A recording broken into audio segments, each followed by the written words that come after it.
میری لاش گھمائی جائے ان کی گلیوں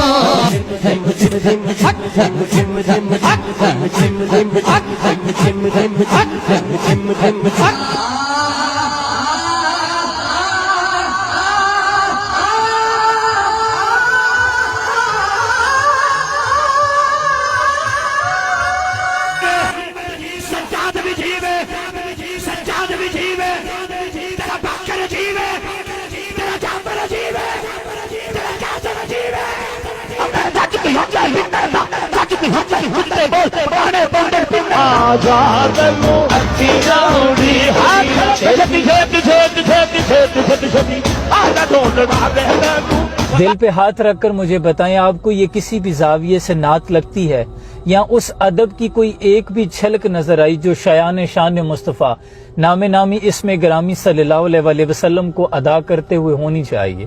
وہ جن کا مقام یہ ہے کہ اتنے بڑے جلیل القدر صحابی ہیں جنہوں نے زندگیاں حضور کے نام وقف کر دی، گھر بار لوٹا دیے، لیکن اللہ ان کو بھی حکم دے رہا ہے، قرآن بنا دیا جن کا ادب کہ خبردار میرے محبوب کی آواز سے اونچی آوازیں آپ کی نہ ہو، ورنہ ایمان ضائع ہو جائے گا اور آپ کو خبر بھی نہ ہو۔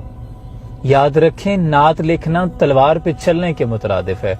ہمارے صوفیاء بزرگ نے ہمیشہ یہی کہا کہ نعت کے معاملے میں ذرا سی کوتاہی آپ کو ایمان سے خارج کر سکتی ہے۔ جب اتنے بڑے صحابیوں کو اللہ حکم دے رہا ہے کہ ادب کو ملحوظ خاطر رکھا جائے، تو کیا ہم نعت لکھتے ہوئے یا اتنی بے باکی سے بھری بزم میں یوں ایسے پکار سکتے ہیں، کیسے انداز اپنا سکتے ہیں؟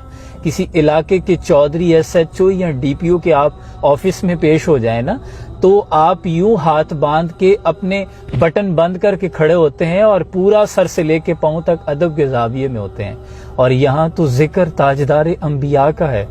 آپ کو نہیں لگتا کہ یہاں زبان، کیا میں سمجھتا ہوں کہ لفظ لفظ کا وضو ہونا چاہیے؟ وہ جیسے شعر ہے نا کہ جب تک الفاظ وضو نہیں کرتے حضور ہم آپ کی گفتگو نہیں کرتے، میں سمجھتا ہوں یہ معیار ہونا چاہیے۔ لیکن یہ انداز، یہ تو صرف پیشہ ورانہ ہے، یہ صرف لوگوں سے واہ واہ اور پیسے اکٹھے کرنے کا طریقہ ہے، محض اس کے سوا کچھ نہیں۔ بڑی معذرت کے ساتھ میں بھی چاہتا ہوں کہ حضور کی نعت کی محافل ہونی چاہیے، میں بھی انعقاد کرتا ہوں، لیکن آپ سے یہ گزارش کروں گا، خدارا ایسے لوگوں کو بلانے کی بجائے خود بیٹھیں، اپنے بچوں کو ساتھ لے کے، میاں بیوی بیٹھیں، والدین کو ساتھ لے کے بیٹھیں، خود اپنے بچوں کو کہیں کہ آپ نعت پڑھیں، درود پاک کی محافل کیا کریں، جتنا درود پڑھ سکتے ہیں پڑھا کریں، لیکن ایسے لوگوں، پیشہ ورانہ لوگوں سے بچیں۔ میری ان سے کوئی ذاتی رنجش نہیں، لیکن یہاں بات حضور کی عزت اور ناموس کی ہے۔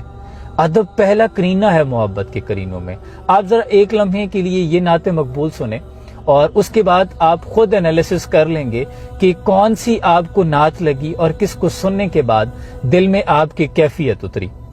ہمارے شوق محبت کی انتہا وہ ذات، ہمارے شوق محبت کی انتہا وہ ذات،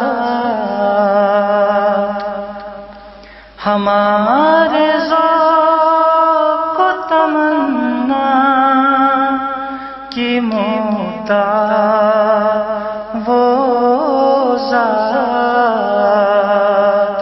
اس بھائی نے نعت کا حق ادا کر دیا۔ میں سمجھتا ہوں کہ نعت کی، آپ جب نعت پڑھ رہے ہوں، نعت کے الفاظ کی ادائیگی ہو رہی ہو، تو نہ دامن ادب ہاتھ سے چھوٹے اور نہ ہی سنجیدگی جانی چاہیے۔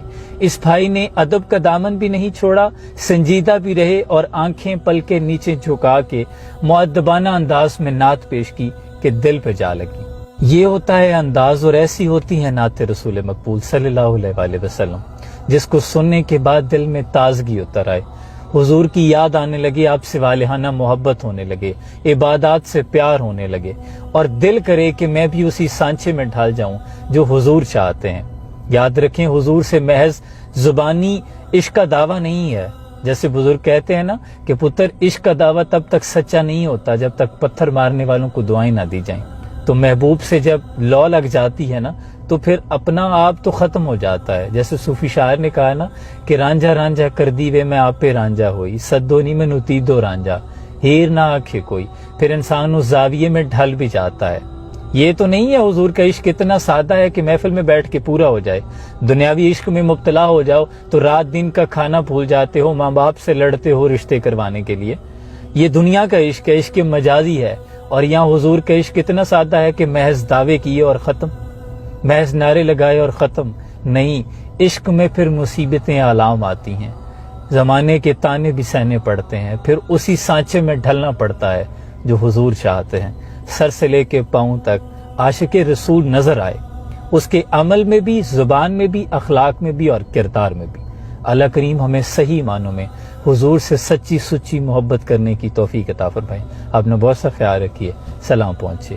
فدا کا امی و ابی یا رسول اللہ صلی اللہ علیہ وسلم.